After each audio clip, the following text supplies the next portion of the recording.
Bismillahirrahmanirrahim. Assalamualaikum warahmatullahi wabarakatuh.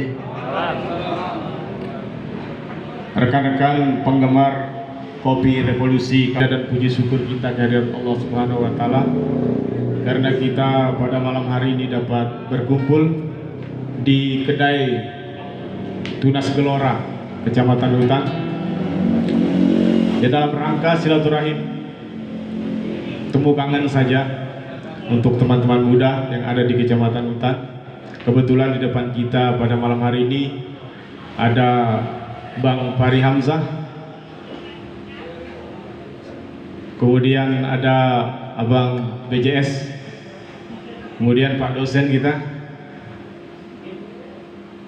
dengan rekan-rekan yang dari Sumbawa, kemudian juga pengurus Gelombang Rakyat yang ada di Kecamatan Hutan juga lengkap semuanya hadir.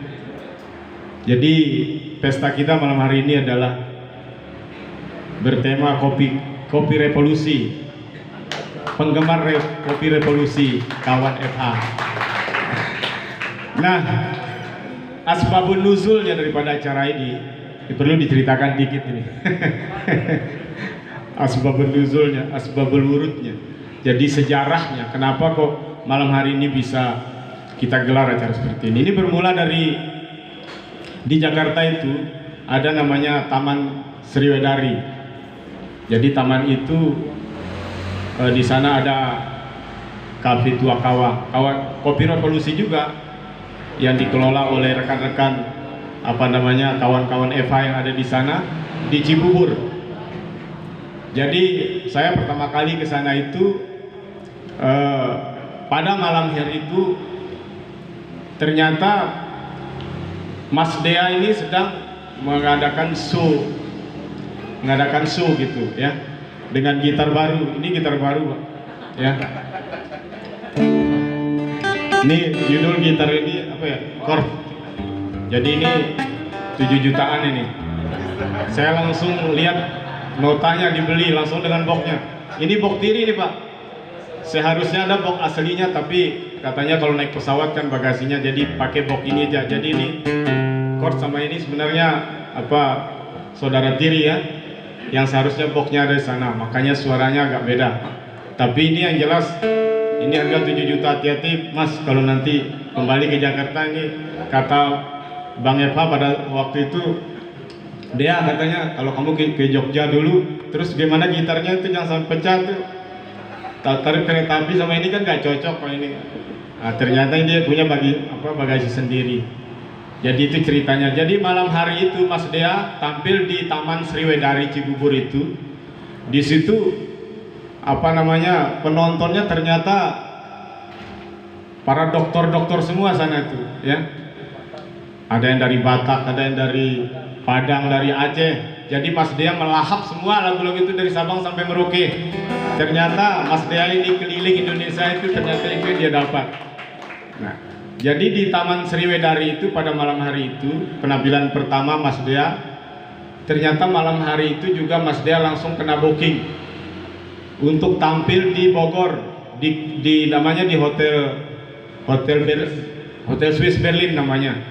Tidak kontrak di kontrak itu malam hari itu. Besok malamnya ya. Ya kalau di sini ya barangkali satu kali main itu dapat 150.000. Tapi di sana itu menurut yang mengkontrak dia, Pak Dr. Sahrul Salam itu, yang jelas katanya tidak pakai amplop, Pak BJS. Nggak pakai amplop itu, yang jelas pakai transparan. Kalau pakai transparan itu jelas nolnya 6, ya di atas kepala 5 lah. Kalau kepala 1-2 kan masih bisa pakai amplop, Pak. Jadi pulang ke Sumbawa ini 2 kali nampil tuh ya tajir lah sedikit. Jadi itu rekan-rekan ya. Jadi di sana itu seperti ini juga di Taman Sriwedari itu, di kompleknya Bang Fahri di Cibubur itu. Di sana ada Kafe Tua Kawa juga, kemudian ada juga tempat lesehan-lesehan yang suasananya seperti itu. Dan itu di sekitar Taman Sriwedari itu, komplek di Cibubur itu, suasananya seperti itu. Dan beragam komunitas yang ada di sana, bukan hanya dari Sumbawa, tadi dari Aceh sampai Papua juga ada. sehingga wajar kalau Mas Dea pada malam hari itu banyak kena saweran ya, banyak kena saweran. Nah, kira-kira seperti itu. Nah, dari cerita itulah teman-teman sekalian, makanya malam hari ini kebetulan Bang Fahri datang tanggal 3 dari Jakarta itu sebenarnya bersama keluarganya lengkap, bersama istrinya beliau itu Dokter Farida, kemudian anaknya yang paling besar namanya Faris yang kuliah di Australia. Kemudian ada yang di sana juga kuliah di Australia juga namanya Farah yang anaknya nomor 2. Ada di sini semua, keempat anaknya. Sebenarnya malam hari ini Mas Farisnya mau hadir bersama kita. Jadi sebenarnya ini acara keluarga sebenarnya. Bagaimana supaya keluarganya beliau bisa dikenal. Karena di Rita tautan anakku harus bahasa hutan harus tahu teling tautan karena niat tautan sebenarnya boleh. Jadi karena data dua nganu Pulau Moyo nanti nih kalau benar baris tonen teko pelanik Pak BJS haris tonen liku ya aja kering Bang Pari memang mau terlalu anak apa berarti tautan saya tahu muda hutan. Kenapa kita ingin Mas Faris kesini? Karena sebenarnya Mas Faris juga ada seorang gitaris. Dia seorang seniman juga karena memang dari SMP SMA itu dia di les musik oleh ibunya. Nah, sehingga sebenarnya malam hari ini Mas Faris kita mau duetkan dengan Mas Dea untuk gitar klasiknya ya, gitar akustiknya. Tapi sayang sekali tadi Mas Farisnya liku benar atau nenek. Jadi ya karena memori masa kecilnya itu ya dari Bang Fahri ingin supaya Mas Faris itu jadi tautan naluk, jadi ingin akrab bersama kita, silaturahim bersama. Tapi ya karena Dinda Faris tadi terlalu kecapean ya, tadi ke Kenawa juga untuk snorkeling ya, dan sehari suntuk sehingga merasa kecapean. Tapi tidak apa-apa lah ya, insya Allah lain waktu lagi. Cuman tadi Mas Faris bilang sama saya, Ustadz Tihin, saya titip salam lah sama saudara-saudara saya dari yang muda-muda dari Kecamatan Hutan katanya. Suatu saat saya akan bergabung di Kedai Gelora. Malum ya Parista sebenarnya biasa kalau lagu semawanya ada lagu West West malumnya kan kuliah di Australia jadi kenal lagu West West. Dan di rumah tong kalau dan pas suruh duet sebenarnya. Gitulah sebenarnya suasana batin daripada pertemuan kita pada malam hari ini. Tidak ada lain adalah bagaimana supaya rasa dari kopi revolusi itu bisa membuat semangat kita semakin bergelora untuk anak-anak muda di Kecamatan Hutan. Silakan Mas Dea untuk lagu kedua. Ya. Bisa. Itu mic-nya ditambah satu tuh, ada mekaniknya. Ya. Baik, sebelum kita ke Mas Dea, kami minta dengan hormat kepada Bang Fahri Hamzah untuk memberikan sekedar kata-kata motivasi pada kita ada di sini, sepatah dua patah kata. Notang do, duduk notang do. Ya.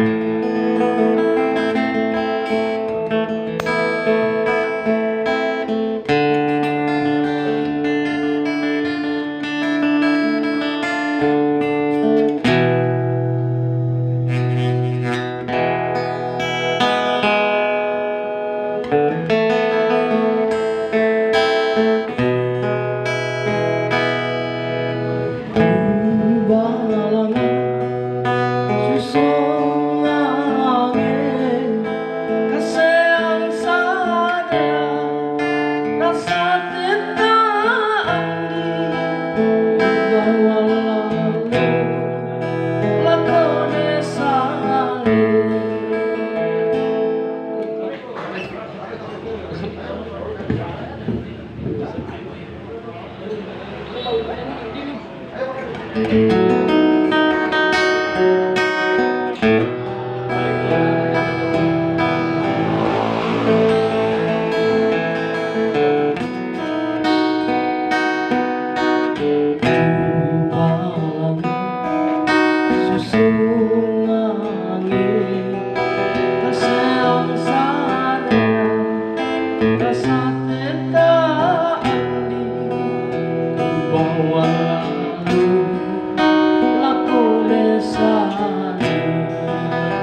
Pasti keberkesan benar, bos.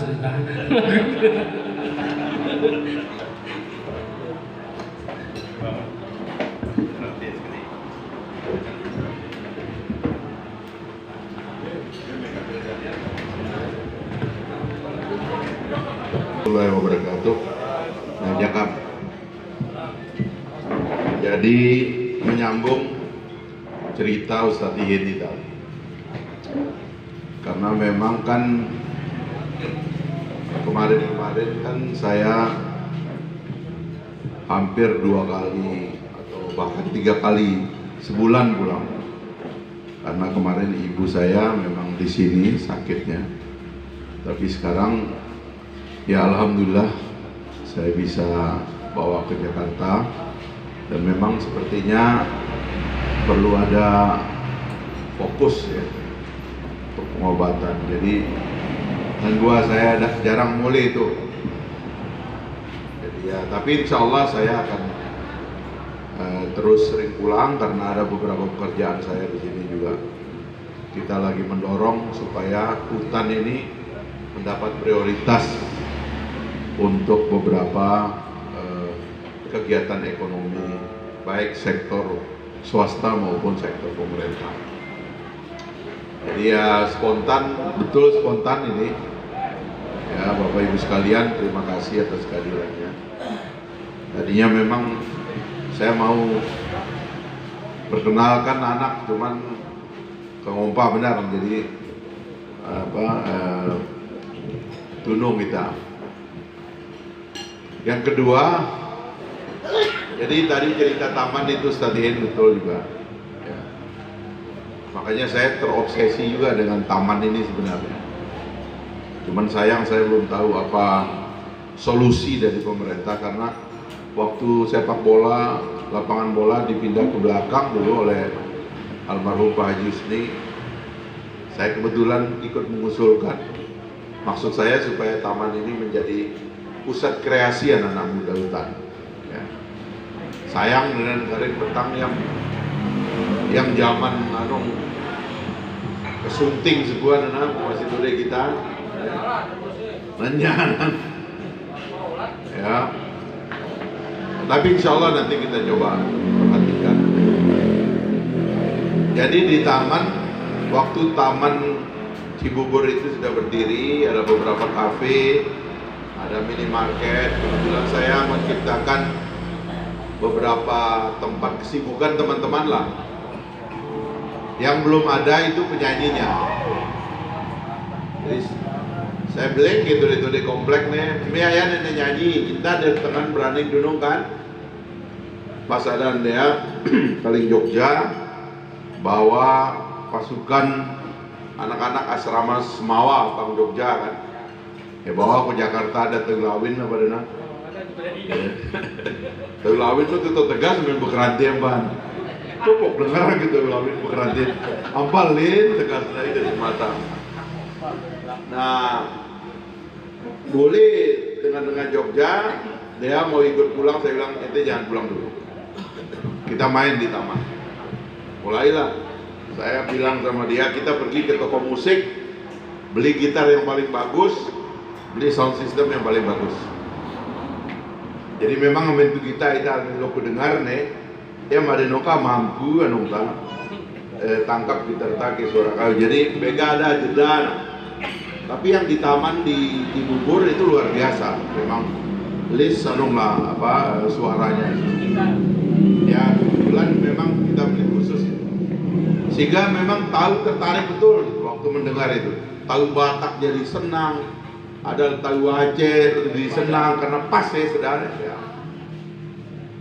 Nah alhamdulillah setelah dia tampil rupanya banyak sekali yang minat, gitu. Sehingga dia dapat booking nih. Dan gua belengkenya kalau kita punya pipis Jakarta mau pas ke dia amplop panggilan itu tampil nggak tuh biar tuh amplop panggilan tampil gini aja ya kan. Jadi beleng aku mondar mandir Jakarta mau tuh pindah acara ya kan, kita branding dia sebagai penyanyi karena dia bisa nyanyi Batak, nyanyi macam-macam penuh penggemar. Nah buktinya di satu acara yang isinya para dokter ya waktu itu ya, yang berasal dari berbagai daerah, rupanya peminatnya banyak. Ketahan sampai tengah petang nyentuh nantan. Karena gue bara iman ke anong main gitar.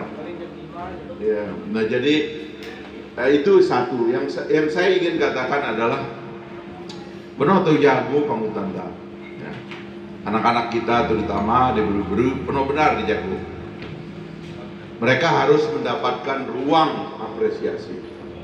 Waktu saya bilang sama teman-teman waktu itu dia mau punya kafe seperti ini, bikin kafe, bikin panggung seperti ini, taruh ala kadarnya, alat musik, taruh YouTube, mulai aja main anak-anak. Nanti akan ada yang jago-jago kelihatan. Ya, tampil aja, pasti akan ada yang jago. Dan itu nanti akan mendapatkan apresiasi. Segala talenta, mau nyanyi, mau baca puisi, ya, ada dia datang bah,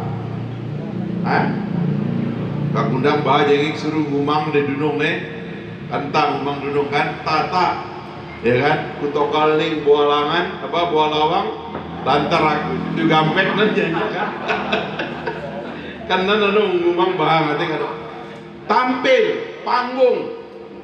Dulu nih waktu kami itu masih Tony dia tampil panggung 17 luar biasa dengan motivasi dari orang tua, anak anggap batu batang saya tahu nangka munannya, ngumang atau pidato deh, sampai ada tahu odinan yang bilang kesuruh pidato, karen mulai pidato bilang bapak-bapak ibu-ibu saya anggap seriatnya batu batang seriatnya, sampai menan bilang karena itu latihan.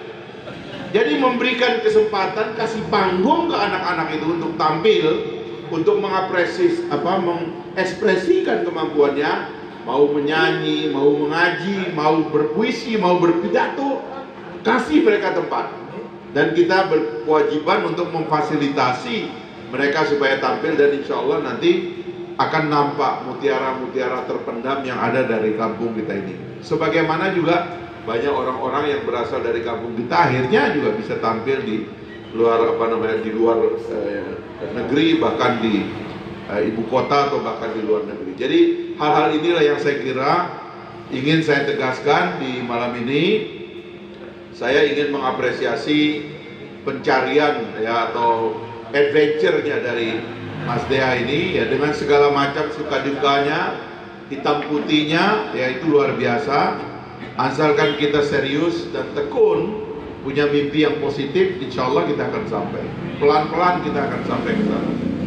Pertama saya dengar nama dia karena dia kontak saya dari Aceh waktu itu, ya kan. Terus saya cari YouTube, ternyata penuh lagunya Bang YouTube.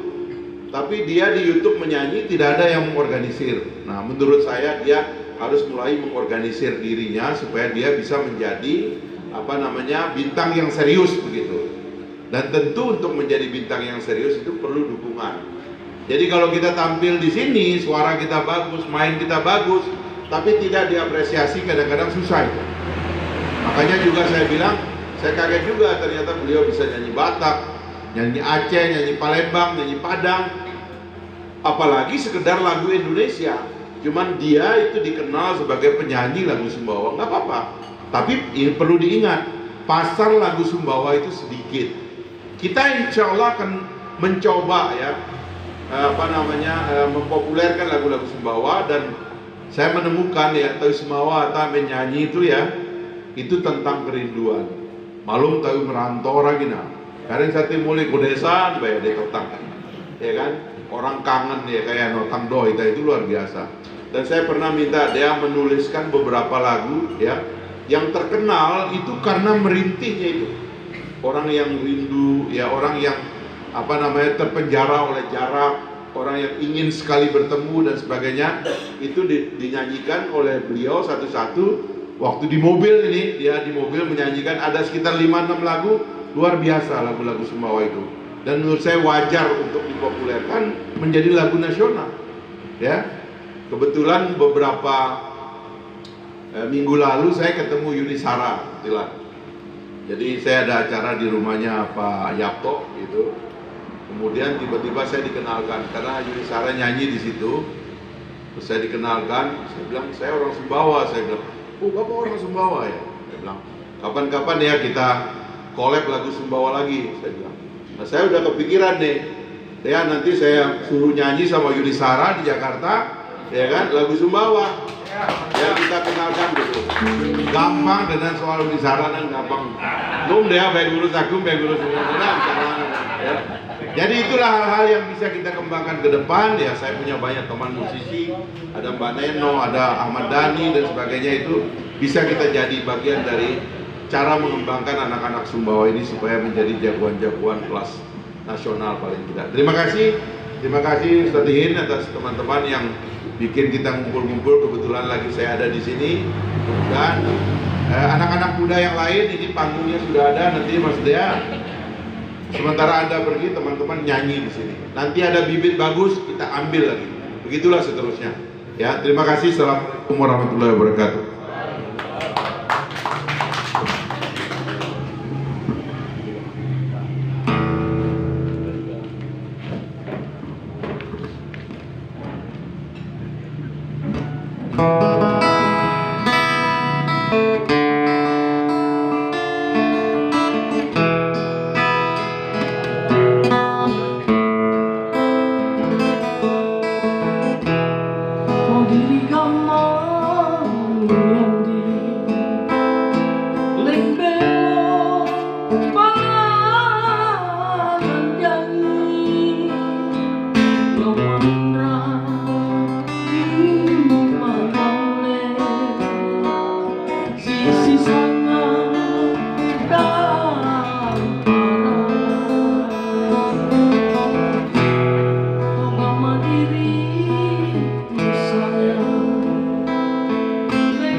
Mungkin Pak Bang BGS bener.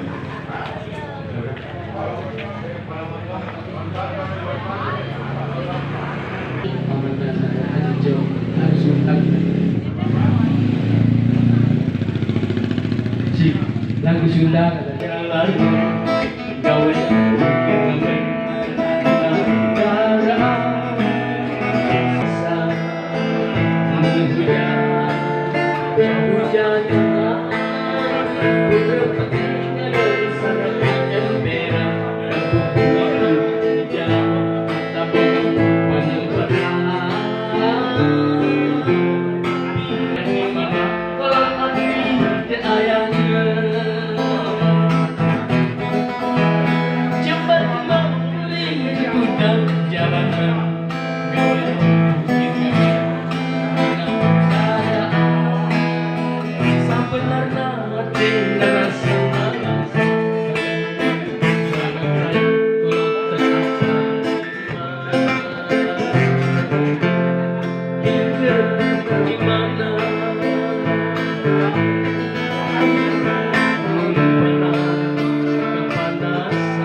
Mari